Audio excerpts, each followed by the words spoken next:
At a private Let go of party, me! her abusive ex dragged her by the hair. Help me! Korean Mafia boss unbuttoned his jacket at the private party. Her abusive ex suddenly grabbed her by the hair and dragged her across the polished marble floor, until Korean Mafia boss slowly unbuttoned his jacket, stepped forward with chilling calm, and without a word collided with him in a brutal fight that shattered the elegant atmosphere of the room. Gasps rippled through the guests. Crystal glasses froze midair. Conversations died. Music faded into a distant hum as the crowd instinctively stepped back, forming a circle around the unfolding chaos. She stumbled free, collapsing against a velvet couch, heart hammering violently in her chest. Her scalp burned where his fingers had been, but the pain was nothing compared to the terror that had followed her for years. Her ex was shouting now, rage, entitlement, and humiliation twisting his voice into something ugly. He lunged again, but the Mafia boss blocked him with effortless precision, his movements controlled, calculated, and terrifyingly composed. Unlike the ex's frantic aggression, the Mafia boss fought with silence. Each step was deliberate, each motion efficient, not reckless anger, but authority. The ex tried to swing again, desperation overtaking him. Yet the Mafia boss intercepted him, forcing him back with a presence that felt heavier than violence itself. It wasn't just strength, it was power, the kind that didn't need to be proven. Guests whispered, because everyone knew who he was. And more importantly, everyone knew what it meant when he chose to step in. She watched with trembling hands, confusion mixing with shock. She had noticed him earlier in the night, the quiet man in the tailored black suit standing near the balcony, observing the party like he existed outside it. His gaze had felt distant, uninterested, detached from the noise and glamour. But now that same man stood between her and her past, a shield she never asked for. The ex's anger faltered, replaced by something dangerously close to fear. Hey! Welcome to Air Nero Romance. I've got If you're enjoying the story, like and subscribe, and comment where you're watching from. Part 1, First Blow. The music was Please too let loud. me go. I'm begging you. Champagne Not too until you expensive. tell me where it And is! the penthouse too No, crowded with please. people Enough, who let her smile with speak. their mouths Get and off calculate with their her! eyes. She's not yours! COG1 Bring had been it! trying You'll to leave for regret 20 this! minutes. She'd smiled at the right people, laughed at the right jokes, touched the sleeve of her colleague Park Hannah's arm at appropriate intervals to signal that she was present, engaged, fine, and all the while she'd been inching toward the elevator bank with the patience of someone defusing a bomb. She almost made it. Ji-won. The voice hit her in the spine first. Not her ears, her spine. Some primitive, animal part of her nervous system that had been trained over 3 years to respond to that particular pitch, that particular cadence of ownership dressed up as affection. She turned slowly. Choi Dae-hoon looked exactly the same. Of course he did. Men like him didn't change. They just found new rooms to fill with their particular brand of suffocation. He was tall, gym-sculpted in the aggressive way that announced, "I have both money and time," wearing a white shirt open at the collar and a jacket that cost more than Ji-won's monthly rent. His hair was pushed back from his forehead. His jaw was set in a way that meant he had already decided how this conversation was going to go. Dae-hoon. She kept her voice level. Professional, even, "I didn't know you'd be here. Min Young-soo invited me." He stepped closer. Not fast. He never moved fast in public, not at first. The threat was always in the slowness, the deliberate closing of distance like a tide coming in. "You look good." "Thank you." She took a half step back. "I was actually just leaving." "Already? It's barely midnight." His smile didn't move. "Have a drink with me?" "I have work tomorrow." Ji-won. The smile dropped. Just like that. The mask was always so thin with him, which was a terrifying part. He barely bothered to maintain it once he decided he didn't need to. "I'm not asking." Across the room, she could see Hannah's back. Hannah was laughing at something, completely unaware, a glass of rose tilted in her hand. "I'm leaving," Ji-won said quietly. "Don't make a scene." "A scene?" He laughed. It was a short, ugly sound. "You're worried about me making a scene. Do you hear yourself?" He stepped closer again. They were in a corner now, between the tall windows overlooking the Han River and a marble column draped in LED fairy lights. From a distance, it probably looked intimate, romantic, even You've been ignoring my calls for 2 months. We broke up, Dae-hoon. You ended it. I didn't agree to that. She stared at him.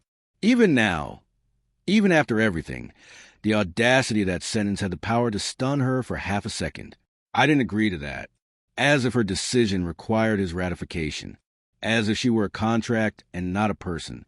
That's not how it works, she said. Then explain to me how it works. His voice had dropped to the quiet register that was, in her experience, more dangerous than shouting. Because you took 3 years from me, Ji-won. You let me? I let you? The words came out before she could stop them. She lowered her voice immediately, but they were out there now, and something in his face shifted. The particular shift she recognized, the one that meant he had moved from irritated to something else, something she had learned to be very careful around. Careful, he said softly. I'm leaving. She moved a step around him. He grabbed her by the hair. It happened so fast that for a moment she wasn't sure it had happened at all.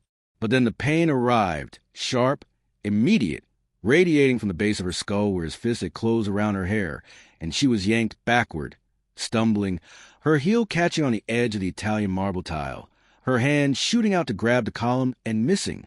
She heard herself gasp. Heard it, small and shocked and humiliating. Don't walk away from me when I'm talking to you, he said very quietly, directly beside her ear. The music was still playing. Someone across the room was laughing. The city glittered below the windows like something out of fever dream. And then a hand closed around Choi Dae-hoon's wrist. Not a grab, not a snatch. A closing, slow, precise, and somehow conveying absolute certainty that it would not be moved. Like a vault door settling into its frame. Like the end of an argument that hadn't even properly started. Ji-won turned her head as much as a grip in her hair would allow, and she saw a man. He had been standing near the window. She had noticed him earlier in the vague way you notice beautiful, still things. The way you notice a piece of art in a room you're passing through. Dark suit, dark hair, a stillness about him that was unusual in a room full of people performing their own importance. He was perhaps 35, lean in the way that spoke of functional strength rather than display, and his face was... She would think about his face later. Right now, what she registered was a hand around Dae-hoon's wrist, an expression on the man's face, which was almost perfectly blank. Almost. There was something in his eyes, something that made the hair on the back of her neck stand up for an entirely different reason than it had a moment ago. He had already unbuttoned his jacket. Just one button, the bottom one. His right hand was free and resting loosely at his side, and the jacket was open, and anyone who knew anything about anything would understand what that meant. Ji-won didn't know what it meant. Not exactly, not technically, but her body understood. Her body took one look at the man's open jacket, and the loose hang of his right arm, and the expression in his dark eyes, and understood completely. Let go of her, he said. 3 words. Quiet, accented lightly, Korean, but something underneath it, something smoother. He wasn't speaking loudly enough for the room to hear. This wasn't performance. This was a statement of fact dressed up as a request. And even the request was courtesy. And the courtesy was temporary. Dae-hoon turned to look at him. His grip loosened slightly in his surprise. Ji-won seized a moment and pulled away, stepping to the side, her heart hammering so hard she could feel it in her fingertips. Who the hell are you? Dae-hoon said. The man looked at him for a moment. I told you to let go of her. You let go. This is finished. Something moved across Dae-hoon's face. The recognition, Ji-won thought, of a particular kind of danger. He'd grown up rich and aggressive and mostly unchallenged, and she knew he had some instinct for threat assessment, the way all predators did. But he was also proud, and he was in public. And he had had 4 drinks, and she watched him make the decision she knew he would make. Mind your business, Dae-hoon said, and shoved the man in the chest. Later, Ji-won would have difficulty describing exactly what happened in the next 4 seconds.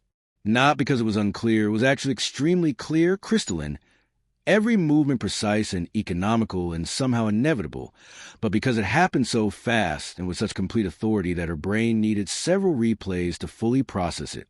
The man in the dark suit didn't step backward when Dae-hoon shoved him. He absorbed the push with a slight turn of his shoulder, redirected the force with a small movement of his left forearm, and then, moving forward, not back, into Daehoon rather than away from him. He caught Daehoon's right arm at the elbow and wrist simultaneously, applied a precise rotation, and put Choi Daehoon face first against the marble column. It was done before Daehoon made a sound. The marble column was cold and solid, and Daehoon's cheek was pressed against an angle that was uncomfortable but not injurious, and the man in the dark suit was standing close behind him, holding him there with what appeared to be minimal effort. His left hand pressed flat between Daehoon's shoulder blades and his right hand maintaining that hold on Daehoon's arm. He wasn't breathing hard. "Now," the man said very quietly, "we are going to have a short conversation, and then you are going to leave this building, and you are not going to touch her again. Confirm that you understand." Daehoon made a sound that was somewhere between fury and pain. "That was not confirmation," the man said, with a slight increase in pressure on Daehoon's arm. "Fine," Daehoon gritted out. "Fine. Get off me." In a moment, the man leaned slightly closer. Whatever he said next was too quiet for Ji-won to hear. It lasted perhaps 5 seconds. When he finished, something had gone out of Daehoon. Something structural, like the collapse of a building once its load-bearing wall is removed. He sagged slightly against the column.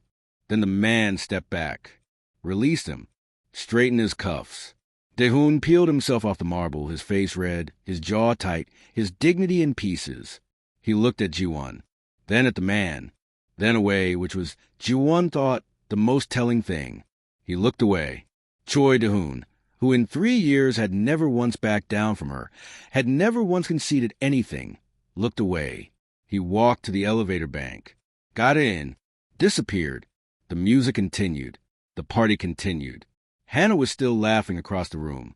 A waiter passed with a tray of champagne flutes and offered one to a couple by the bar, and they took it, smiling, and none of it, none of the 4 seconds against a marble column, had reached the rest of the room.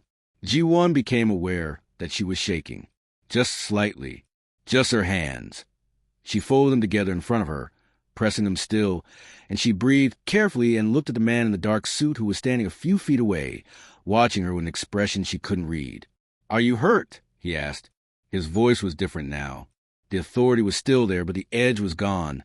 Or rather, the edge was resting, the way a blade rests when it's been returned to its sheath. What was left was something quieter.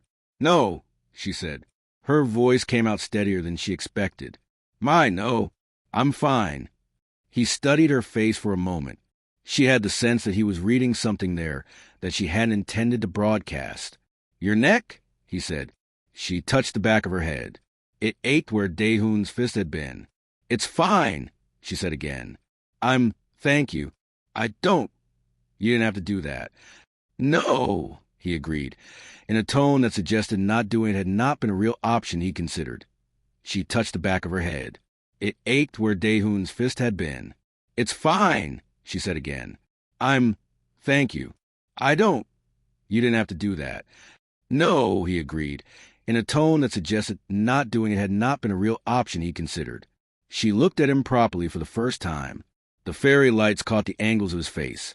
Straight nose, strong jaw, dark eyes set under brows that were curtly slightly drawn together. Not in anger, but in particular focus of someone paying close attention. He was, she noted distantly, extraordinarily good-looking. The kind of good-looking that wasn't about individual features, but about something in the proportions, the way they all added up, the way stillness sat on him like a quality rather than an absence. He was wearing a dark navy suit over a black shirt, no tie.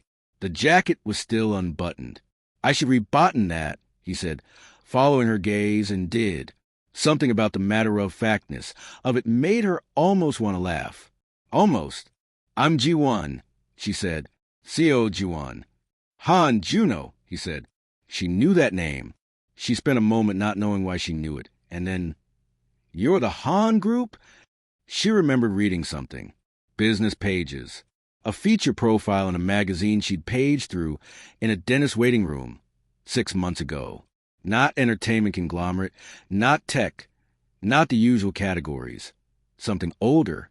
The Han family name, in certain circles, carried a particular weight that didn't get spelled out in magazine profiles.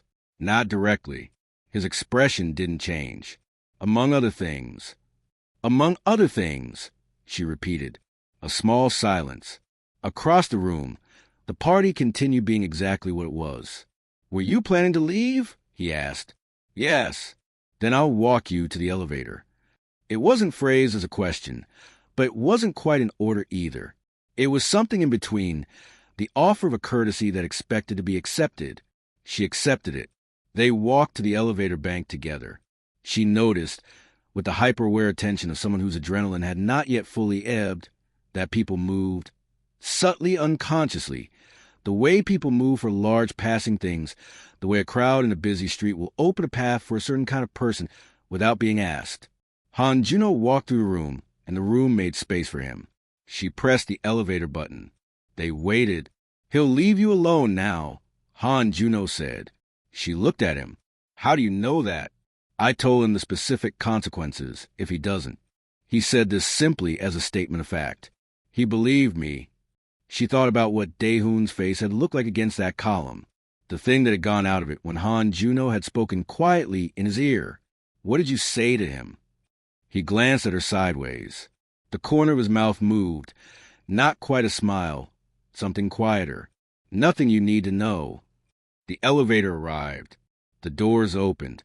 She stepped in, turned, and found him still standing at the threshold. You're not getting in, she said. I have to stay. His eyes met hers. Are you able to get home safely? Yes. She paused. Yes. Thank you, Han Juno.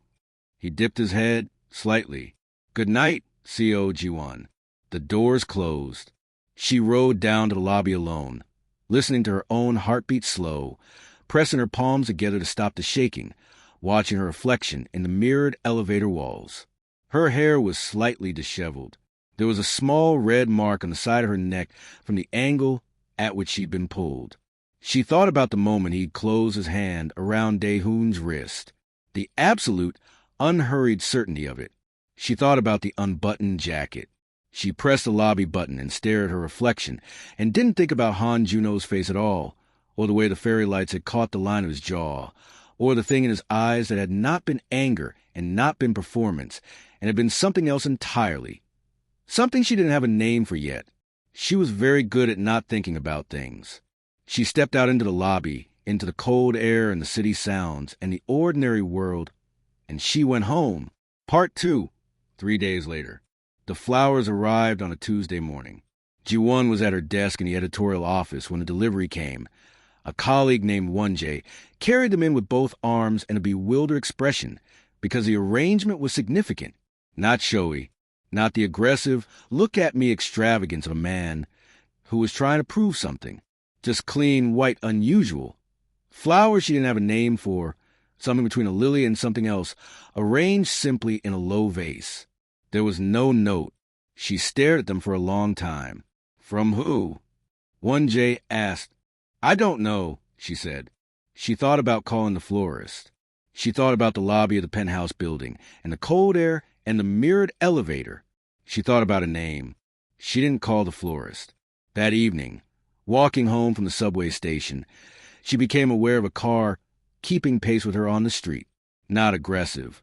Not Daehoon's brand of surveillance, which had always been brittle and threatening. This was different. A black car, moving slowly, and when she turned a corner it turned with her, and when she stopped to check her phone it stopped, and she was about to be genuinely frightened when the window rolled down. It's cold, said Han Juno from the driver's seat. She stared at him. I'm not following you, he said, which was such an implausible thing to say under the circumstances that she almost laughed. I was going to offer you a ride, and I've been trying to determine how to do that without alarming you. I appear to have failed. She stood on the pavement and looked at him. He was in a different suit tonight. Charcoal this time, collar open, looking somewhat less armored than he had at the party. His expression held something she hadn't seen on him before, the slight, embarrassed clarity of someone who has talked themselves into a corner. You were following me, she said. I knew your street, not your building. I was narrowing it down. She should have been angry. She examined herself for anger and found instead, to her own consternation, that she was trying not to smile. "How do you know my street?" He paused. "I own the building that has the coffee shop on your corner. The Memento? Among others." There was again, among others. She looked at the car. She looked at him. She thought about the 3 days since the party, and the way she had carefully not thought about him, and the flowers with no note, and the fact that he was apparently sitting in a car outside her neighborhood in the cold because he didn't know her building number. "I live at the Blue Door," she said. "Number 47. He looked at her. "You can pick me up there on Friday," she said. "At 7. She paused. "If you want." He did not smile, not fully, but something in his face shifted, the specific shift of someone who has been braced for a different answer. "Friday," he said. "At 7. Good night, Han Juno." "Good night, Co Juan." She walked the rest of the way home on pavement that felt slightly different under her feet than it had 20 minutes ago, carrying the slight, strange warmth of having done something she hadn't planned to do, and being completely unable to decide if that was alarming or not. Part 3. What she didn't know. 3 kilometers away, in an office on the 42nd floor of a building that did not have a Han Group's name on it anywhere, a man named O Kyuntae sat across a glass desk from Han Juno and told him he was making a mistake. "You don't know anything about her," Kyuntae said. He was Han Juno's age exactly, and had been his closest associate for 12 years, which meant he was one of perhaps 3 people on Earth who could say what he was saying and expect to stay in the conversation. "I know enough," Juno said. "What do you know?" "You watched her for an hour at a party, and then you did something extremely visible that has already been noticed by at least 4 people who will have reported it to parties we prefer not to involve." Juno looked out the window. The Han River was a long, dark ribbon from this height, crossed by lit bridges. "I'm aware." "Jang Wusiak was at that party." A silence. "I know. Jang Wusiak, who has been trying to find an angle on you for 2 years. Who would genuinely enjoy nothing more than." "Kyuntae, I'm making the point." "You've made the point." Juno turned from the window. "I understand the exposure. I considered it. I'm telling you we're proceeding." Kyuntae looked at him for a long moment. "She doesn't know what you are." "No. When she finds out." "She'll find out when I decide to tell her. And if she finds out some other way." "Juno, there are people in this city who would use her to." "That's why I'm asking you to put someone on her building." Juno said it evenly, not as a request. Quietly. "She doesn't know. She doesn't need to know. Just watch the street." Kyuntae sat back in his chair and was quiet for a moment, the specific quiet of someone choosing their next words carefully. "You put a man on a woman after knowing her for one night," he said. "That is, Juno, you need to think about what that is. It's protection. It's also the kind of thing that ends with someone applying for a restraining order. She won't know. That's worse." Juno was quiet. Kyuntae was, occasionally, right about things that Juno preferred not to examine too closely. This felt like one of those times. "Then what would you suggest?"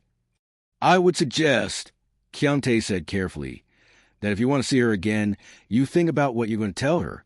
Not everything, not now, but something real." He paused. "Because she's not going to be grateful for protection she didn't ask for once she finds out what your other operations look like." Juno looked at the river. He thought about the party, the elevator, the way she'd said you can pick me up there on Friday with certainty that had not been bravado. It had been something else, something cleaner. Assessment. She looked at him and assessed, and then, on the basis of that assessment, decided he'd found that remarkable. He found, now that he thought about it, that he'd been unable to stop thinking about it. "Friday," he said. "Friday." Kyuntae agreed, with the tone of someone who knows they've lost the argument and is now managing the fallout. "And you're telling her something." Part 4. Friday at 7. She was ready before 7. This annoyed her. She'd spent the better part of Thursday telling herself she had no particular investment in Friday evening, and the better part of Friday morning picking up and putting down various items from her wardrobe, and by 6:45 she was standing in her kitchen drinking tea and looking at her front door in a way that she recognized with some irritation as waiting. At 7 exactly, a knock. Not a car horn. A knock on her door. He'd parked and come up the stairs to the blue door, knocked twice, unhurried, as though this were entirely normal. She opened it. He was in a dark coat over a dark suit, and he'd managed, she noticed, to look formal and somehow easy at the same time, the way certain people wear expensive clothes without appearing to think about them. He was holding something, a small paper bag from a Memento coffee shop on the corner. They were closing, he said. I bought the last of the red bean pastries. I wasn't sure if you... I love those, she said. Something in his expression shifted. That same microscopic change from brace to something else. Good. She took the bag. I need to get my coat. Take your time. She got her coat, she thought, as she zipped it up and checked her reflection for the last time and picked up her bag, that she genuinely did not know what this evening was going to be. She didn't know what kind of man Han Juno was, in the ordinary biographical sense. Where he'd grown up, whether he had siblings, what he ate for breakfast. She knew the name. She knew what the name implied. She knew his hands on Daehoon's wrist and the open jacket, and 3 words, let go of her. She also knew the car outside her neighborhood in the cold, trying to narrow down her building number. She knew the flowers with no note and the paper bag of red bean pastries. She didn't know how those 2 things, the man by the column and the man with the pastries, were the same man, but she was curious. She had always been, she thought, too curious for her own good. She came out into the hallway. Ready, she said. He looked at her for a moment. You look, he stopped. Started again. Ready.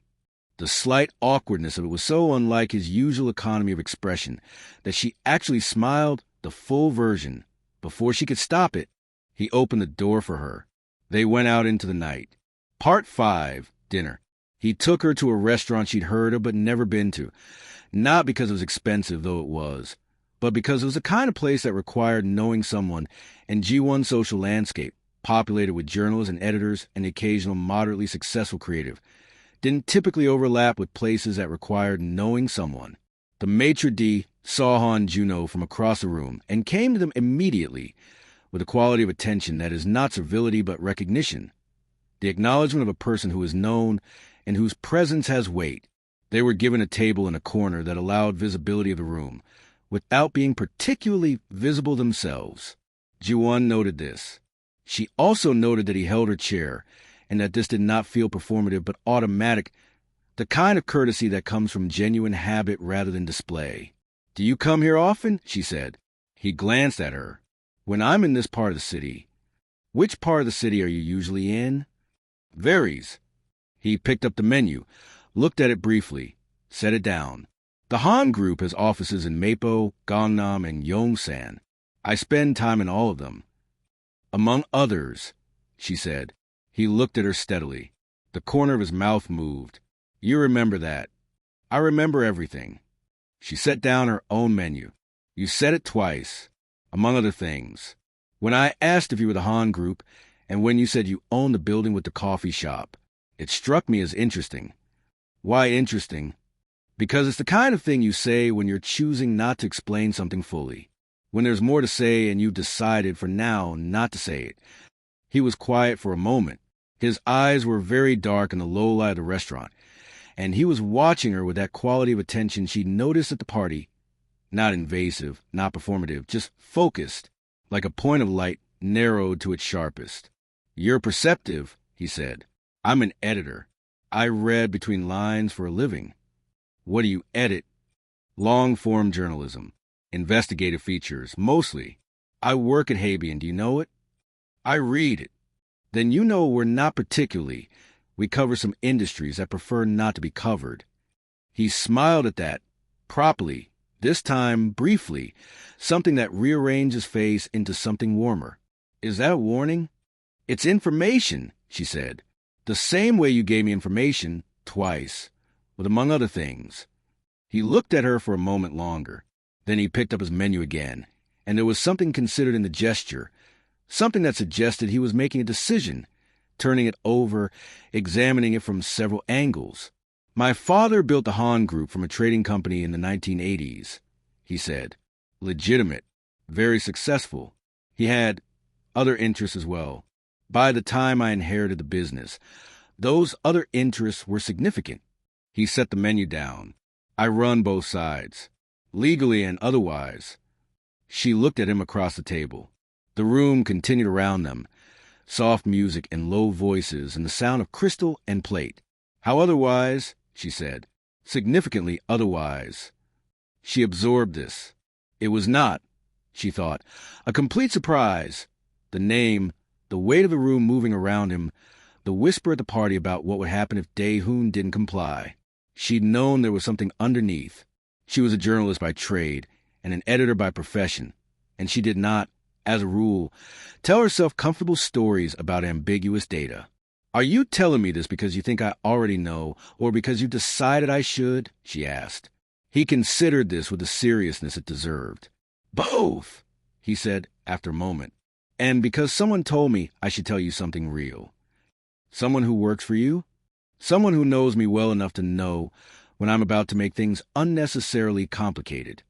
She thought about that. The pastries, she said. He blinked, actually blinked, a small break in the focused attention. The pastries. You bought the last of the red bean pastries from the coffee shop you own. That's a real thing. That's information of a different kind. She looked at him levelly. I'm trying to figure out which one is more you, the marble column or the paper bag. A long pause. Both, he said again. But it was different this time, less calculated, more honest. The waiter came. They ordered. The food came, and it was extraordinary, and they ate and talked about other things. Her work, a piece she was editing about housing policy, his genuine and apparently detailed knowledge of mid-century Korean architecture, her childhood in Daejeon, his complicated relationship with his father's legacy. And the food was extraordinary, and the light was warm, and she found, with the slightly alarmed clarity of someone who'd been determined to be cautious, that she was genuinely enjoying herself. She was genuinely enjoying him. The way he listened, completely, without the performance of listening, without the male conversational habit of using the other person's speaking time to formulate your own next statement. The way he occasionally said something drilly funny, and then didn't dwell on it, just moved on, leaving it there to be noticed or not noticed as she chose. The way he asked questions that had thought behind them. The way he looked at her, not possessively, not with the evaluating quality of certain men she dated who were always, she'd come to understand, measuring her against some internal standard that existed entirely for their own gratification. Han Juno looked at her, the way you look at something you find genuinely interesting and want to understand better. It was, she thought, the closest thing to a compliment she received in some time. Over dessert, neither of them had ordered it. The kitchen sent it anyway. Small plates of something cold and jasmine-scented. He said, the man from the party, your ex, Dae-hoon. Did he hurt you before that night? She looked at her dessert for a moment. Yes, she said. Often enough. She lifted her eyes. I left. I know. He was quiet. I'm asking because I want to know how you are. Not because of, he stopped, tried again. Not because I need information. Because I want to know. She looked at him for a long moment. In the warm light of the restaurant, with the jasmine dessert and the soft music and the Han River somewhere beyond the window, she thought about what it cost to leave. The specific, grinding, years-long cost of it. The way people asked, why didn't you leave sooner? As if leaving were simply a door you walked through rather than a door you had to find and identify and unlock and then survive the opening of. I'm better than I was, she said. I'm working on it. He nodded. He didn't say that must have been hard, or you're so brave, or any of the things people said. He just nodded, receiving it as information about where she was. And she was unexpectedly grateful for that. Okay, he said. She picked up her spoon. What did you say to him? Against the column. He was quiet for a moment. I told him that if he approached you again, I would hear about it. And that if I heard about it, I would make a call. And that the call would result in certain aspects of his financial situation becoming visible to certain people. A pause. His construction contract and Incheon are not entirely documented. She stared at him. You knew about his contracts before the party. I know about most things. She sat back slightly. You've been watching him. Not specifically. I know about most people in that room. He said it simply, without pride or apology. It's part of what I do. She thought about, among other things. She thought about the room making space for him as he walked through it. She thought about what it meant to know about the construction contract in Incheon, and what it implied about the scale of information he moved through, and what kind of man sat in the center of all of that and looked at her across a table in a restaurant and asked, quietly, how she was. "This is complicated," she said. "I know. I'm a journalist. I know. The publication I work for has done 3 features in the last 2 years on organized crime in Seoul." "I read them," he said. "The piece on the Dong Demon supply chains in the October issue was particularly thorough." She blinked. "You read that piece?" "I read your byline on the editor's note. I was impressed." She stared at him. Something between exasperation and laughter was happening in her chest. "You're impressed by an editor's note that was, in part, about people like you. In part." He allowed this. The framework was solid. She pressed her lips together. "You are the most—" She stopped. Started again. "What exactly is it that you want here, Han Juno, from this? From—" She gestured vaguely at the table in the restaurant and the space between them. He was quiet for a moment, not evasively, with the quality of someone who takes the question seriously and intends to answer it honestly. "I don't know exactly," he said. "I know what I don't want, which is to be the kind of person who takes without considering cost. To you." He looked at her steadily. "I know that I haven't been able to stop thinking about the elevator, about the way you said Friday at 7. He paused. "I know that whatever this is, I want to do it carefully. If you're willing." The restaurant hummed around them. The jasmine dessert had melted slightly into something lovely. She looked at him for a long time. She thought about Daehoon and the marble column, and the 3 words in the open jacket. She thought about the car on her street in the cold, and the red bean pastries in both. She thought about, among other things, an editor's note and a man who read investigative journalism about people like himself and found it impressive. "Carefully," she said. "Try out the word." "Carefully," he confirmed. She picked up her spoon and ate her dessert and did not commit to anything out loud. But something in the set of her shoulders changed. The small, incremental relaxation of someone making a decision they hadn't quite admitted to themselves yet. Part 6, the complication. The complication arrived 11 days later in the form of a man named Jang Wusiak. Ji-won had been assigned a new piece, a deep dive on a series of port acquisitions in Busan that had been reorganizing various supply networks over the past 3 years. Standard territory for Habian, not particularly dangerous on its face. She was 6 days into the research when her editor, Kim Bong-chul, called her into his office and closed the door and told her that someone had called the publication's main office asking about the piece. "Who called?" she said. "They wouldn't leave a name. But they asked specifically about you. By name." She sat with this. "What did they say?" "They asked how far along the research was, whether you'd been in contact with certain Port Authority officials, whether you had—" Bong-chul hesitated. "Whether you had any personal connections to parties with interests in the Busan area." She went very still. "That's a specific question." "It is." She thought about the party, about Han Juno, about what Kyungtae had said.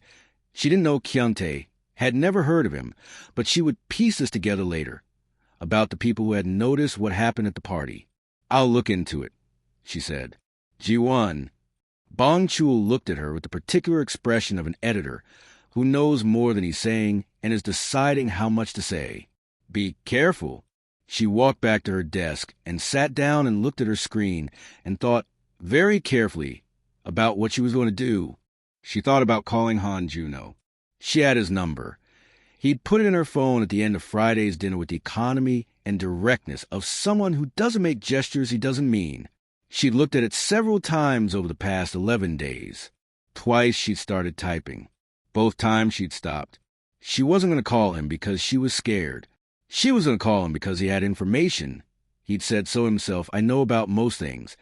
And because whoever had called the office had connected her to something, and she needed to understand what that connection was. She called him. He picked up before the second ring. "Ji-won, someone called my office. she said, asking about me, by name, asking if I had personal connections to parties with interests in Busan. A pause, brief, when, this morning, my editor told me an hour ago. Another pause, longer. Where are you? At my desk. Stay there. I'll call you back in 10 minutes. He called back in 8. The call came from a number registered to a shell company with connections to a man named Jang Wusiak. He was at the party. He knows I intervened in the situation with your ex. She absorbed this. Wusiak, is he a competitor of yours? In some areas, is he using me to get to you? The pause was the most expressive thing he'd said all conversation. He may be attempting to establish a connection between your work and my interests. To suggest your journalism is compromised, she said flatly. Yes, she sat with that word. It sat badly. It sat very badly, with the weight of everything she'd spent her professional life trying to be objective, independent, rigorous. The kind of editor who pushed back against exactly the kind of mudding that someone like Jang Wusiak was apparently trying to introduce. Is there a connection, she asked, between the Busan port piece and anything you're involved in? Not directly. The acquisitions you're researching involve parties I'm aware of. Some of them have had dealings with entities in my sphere. But the piece itself, he paused. If your work is good, it's clean. I have no involvement in those specific transactions. Your word on that. My word on that. She was quiet for a moment. I believe you, she said. I shouldn't necessarily on the basis of 11 days and 1 dinner. But I do. I know. He said it without satisfaction, just receipt. G1. Yes. I'm sorry that this has come to you this way. A pause. I didn't anticipate that he would move this quickly or in this direction. You should have, she said. Not unkindly. Yes. A longer pause. I should have. I'm going to deal with it. Tell me what dealing with it looks like. A hesitation. Are you asking as a person this affects personally or as a journalist? I'm asking as both. I'm always both. That's something you need to understand about me if you... She stopped. If this continues. The silence that followed was thoughtful. I understand, he said finally. I'll tell you what I can when I can. I won't lie to you. And the rest? The rest is the among other things. She thought about that. That's not enough, she said. Not long term. I know, he said. That's what I'm trying to figure out. Part 7. The night it got complicated. Jang Wusiak escalated 3 days later. He didn't go after Ji-won directly. That, she would learn later, was not his style. His style was leverage. Information. The careful accumulation of pressure applied from multiple directions simultaneously. Each pressure small enough to be deniable, the combination large enough to be crushing. What he did was publish. Not a major outlet, a minor one. The kind that existed in a symbiotic relationship with certain interests, the kind that produced content primarily when someone needed content produced. A short piece, just 3 paragraphs. Questions about editorial independence at Habian. Is the magazine's Busan investigation compromised by its lead editor's personal relationship with Han Group heir Han Juno? It was accompanied by a photo, evidently taken outside the restaurant on Friday night, showing Ji-won and Han Juno leaving together. They were not touching. They were walking side by side. It could have been a business meeting. It was presented as anything but. Ji-won saw it at 7 a.m. from her kitchen table, her coffee going cold beside her, and she sat very still for a long time. Then she called Bong-chul. I've seen it, he said before she could speak. Bong-chul, tell me the truth. You and Han Juno. She closed her eyes briefly. We've had dinner. Once. He was at the party 2 weeks ago. He helped me with a situation. She paused. I was going to tell you. When? I was still figuring out what there was to tell. A long silence. Bong-chul was 53 years old and had been running Habian for 15 of those years and had won 2 Press Freedom Awards and had, on more than one occasion, told powerful people extraordinarily uncomfortable things. She had enormous respect for him. She was acutely aware that his respect for her was currently under a specific kind of stress.